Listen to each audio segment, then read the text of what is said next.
Assalamualaikum warahmatullahi wabarakatuh. Apa khabar murid-murid semua? Diharap dalam keadaan sihat, ya. Hari ini kita bertemu lagi di dalam mata pelajaran pendidikan muamalat, sambungan daripada pelajaran 1 yang bertajuk Al-Mukhabarah dan Al-Muzara'ah. Tapi sebelum tu marilah sama-sama kita membaca doa agar dipermudahkan urusan kita untuk menuntut ilmu pada hari ini, insya-Allah. A'udzubillahi minasyaitonirrajim. Bismillahirrahmanirrahim.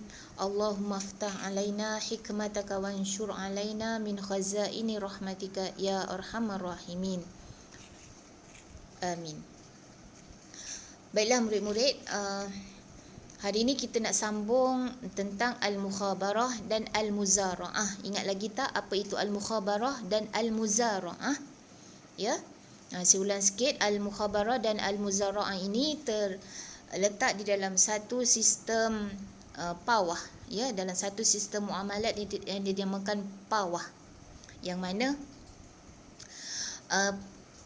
ia membawa maksud kaedah untuk membahagikan dua hasil antara tuan punya dan orang yang mengusahakan.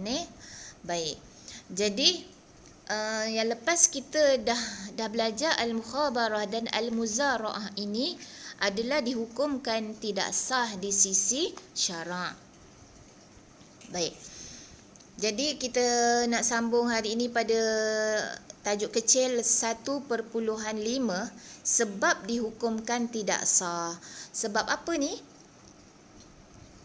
Iaitu berbalik kepada Al-Mukhabarah dan Al-Muzara'ah. Jadi kita lihat sebab yang pertama ataupun sebab Al-Mukhabarah dan Al-Muzara'ah dihukumkan tidak sah. Yang pertama, larangan dari Nabi Muhammad sallallahu alaihi wasallam.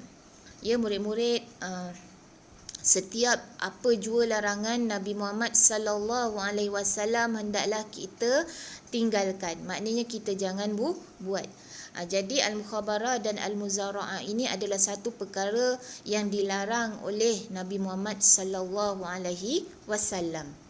Sebab yang kedua, ada pihak yang dizalimi.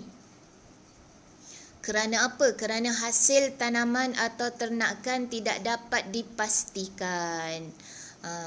Jadi hasil itu sebenarnya satu perkara yang akan berlaku, satu perkara yang kita tidak boleh nak jangka hasilnya. Mana tahu tanaman itu menjadi ke tak ke, kan? Kemudian ataupun binatang ternakan itu mati ke, berpenyakit ke. Jadi dia kata hasil itu tidak dapat dipastikan, sedangkan tenaga atau modal sudah dikeluarkan. Macam kita belajar yang lepas, tenaga modal dah keluar, tapi hasil jika hasil tak ada, maka tentulah ada satu pihak yang dizalimi. Tentulah ada pihak yang dizalimi. Contohnya orang tu dah bela lembu, si tuan punya lembu tadi tu dah bela, upah tak ada. Tiba-tiba belum ada hasil, lembu tu mati contohnya. Jadi orang tu yang usahakan lembu tu tadi, orang yang usahakan tuan punya lembu tadi tu dah tak dapat apalah, dapat penat je, tenaga dah keluar dah, tapi dia tak dapat upah, ya, tak dapat apa-apa. Okey.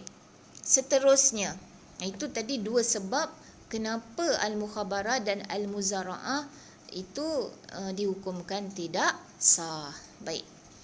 Seterusnya kita lihat tajuk kecil 1.6, iaitu cara supaya Al-Mukhabarah dan Al-Muzara'ah diharuskan. Jadi boleh, ya. Ada cara supaya Al-Mukhabarah dan Al-Muzara'ah diharuskan. Kita lihat dalam kotak itu apakah caranya. Iaitu dia kata pemilik tanah menyewakan tanahnya dengan kadar nilai yang tertentu seperti RM100 sebulan untuk diusahakan. Itu poin yang pertama. Poin yang pertama dikhususkan kepada pemilik tanah menyewakan. Disewakan tanah dia. dengan kadar nilai yang tertentu. Bila kata sewa, maknanya adalah dia punya duit sewa. Kat sini dia bagi contoh sewa sebulan, RM100 sebulan untuk diusahakan. Jadi kat situ dua-dua dapat. Yang ni boleh, dua-dua dapat. Pemilik tanah dapat, orang yang usahakan pun dapat hasil. Pemilik tanah dapat duit sewa, yang mengusahakan dapat hasil nanti. Apa yang dibuat kat tanah orang tu, contoh ladang sawit, contoh kan, dia nak usahakan sawit, nanti hasilnya dia yang dapat. Manakala pemilik tanah dapat duit sewa bulan-bulan, macam tu. Jadi kat situ tidak ada berlakulah ada pihak yang dizalimi. Maknanya dua-dua ada. Okey. Poin yang kedua, pemilik lembu, ini dia khususkan kepada pemilik binatang ternakan. Sebenarnya tak semestinya lembu sebenarnya. Kerbau pun boleh, ataupun dia bela kambing, apa-apa juga binatang ternakan. Kat sini dia bagi contoh pemilik lembu.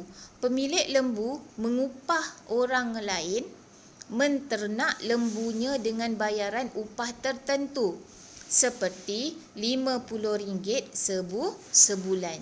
Kat sini dia upah. Pemilik lembu, orang tu dia ada lembu, kemudian dia upah orang lain menternak lembu dia. Dia upah orang lain ternak lembu dia. Ada bayaran. Bila kata upah, maknanya ada bayaran.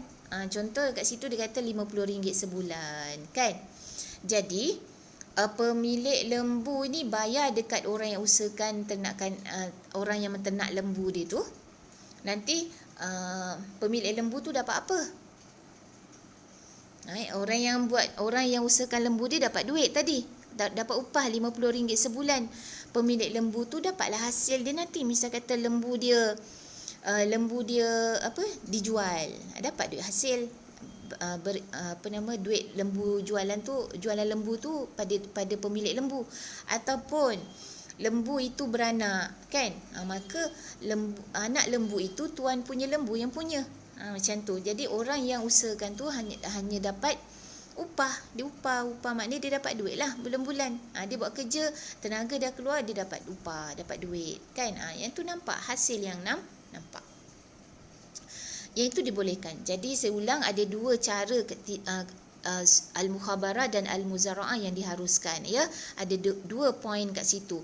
Saya ulang balik. Yang pertama, pemilik tanah menyewakan tanahnya dengan kadar nilai yang tertentu, seperti RM100 sebulan untuk diusahakan. Poin yang kedua, pemilik lembu mengupah orang lain menternak lembunya dengan bayaran upah tertentu, seperti RM50 sebulan. Itu contoh je dia beri tu. RM100 sebulan tu contoh, RM50 sebulan pun contoh, ya. Okey. Baik, seterusnya kita lihat pada tajuk kecil 1.7, pengajaran. Yang pertama, pengajaran daripada tajuk yang kita belajar ini, ada 3 pengajaran di sini. Yang pertama, Islam mengajar umatnya untuk bermuamalat secara benar dan adil. Ya, kita memang tahu Islam sangat menitik beratkan sifat benar dan juga adil. Terutamanya dalam bermuamalat. Apa maksud bermuamalat? Bermuamalat ni adalah satu amalan kita seharian. Muamalat ni yang berasal daripada perkataan amalan gitu. Yang kedua, dapat mengelakkan dari berlaku kezaliman sesama insan ketika bermuamalat, ya. Apabila tadi kita dah nampak macam manakah al-mukhabarah dan al-muzara'ah yang diharuskan, maknanya dua-dua dapat. Tak ada berlaku kezaliman antara antara kedua-dua pihak. Yang ketiga, Islam menggalakkan sifat tolong-menolong dalam menjalani aktiviti seharian, kan? Contoh tadi, orang tu ada lembu, tapi dia mungkin tak boleh nak usahakan, jadi dia upah orang lain. Orang tu yang usahakan lembu dia tadi dapat duit upah, ya.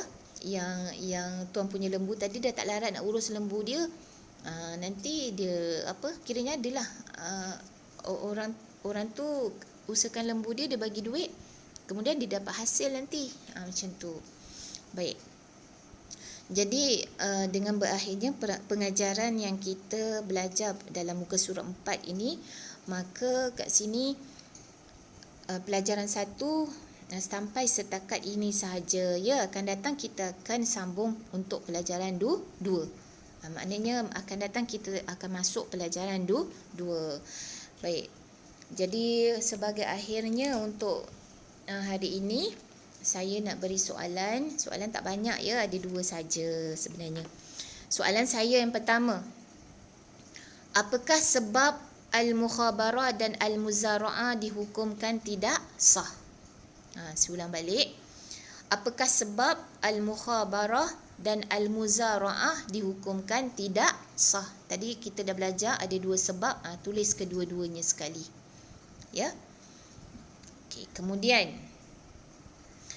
soalan saya yang kedua. Tulis 2 cara al-mukhabarah dan al-muzara'ah yang diharuskan. Tu pun tadi jawapan dia dekat dalam kotak tu lah. Saya kata ada 2 poin, maknanya ada 2 cara kat situ. Ya. Seulang tulis 2 cara al-mukhabarah dan al-muzara'ah yang diharuskan. Ya. Baik, murid-murid, setakat ini saja untuk hari ini. Saya sudahi dengan wallahu a'lam bissawab, wabillahi taufiq wal hidayah. Wassalamualaikum warahmatullahi wabarakatuh.